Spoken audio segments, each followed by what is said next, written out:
So, andito ako ngayon sa US stock market portfolio ko and nakikita yung dalawang pie na yan. So, yung isang pie dyan merong yellow na something error.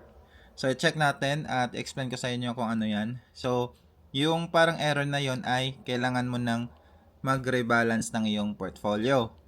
Dahil, di ba kung bubuo ka ng pie, kailangan mo mag-set ng percentage allocation per stock.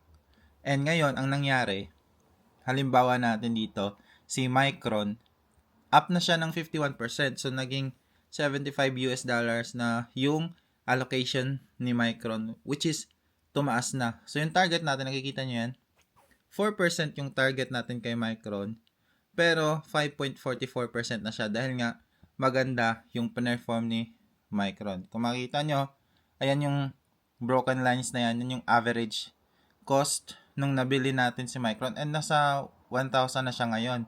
Kaya medyo maganda yung perform ng stock na to. Kaya may suggestion dito na kailangan mo mag-rebalance. Ayan, no? So, pag nag-rebalance ka, magsasuggest yan si Trading 212 kung ano yung mga stocks na dapat mong ibenta, may sell, and kung magkano yung dapat mong ibenta. And also, meron ding ano yung mga stocks na kailangan mong dagdagan.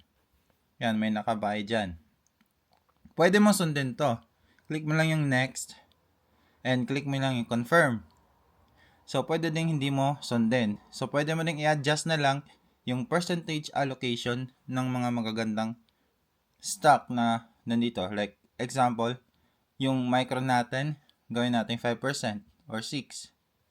Pwede ganyan yung gawin mo para ma-rebalance ulit yung mga stocks na nasa loob ng pie. So, depende na yan sa strategy nyo kung paano nyo i-rebalance yung inyong pie sa Trading 212.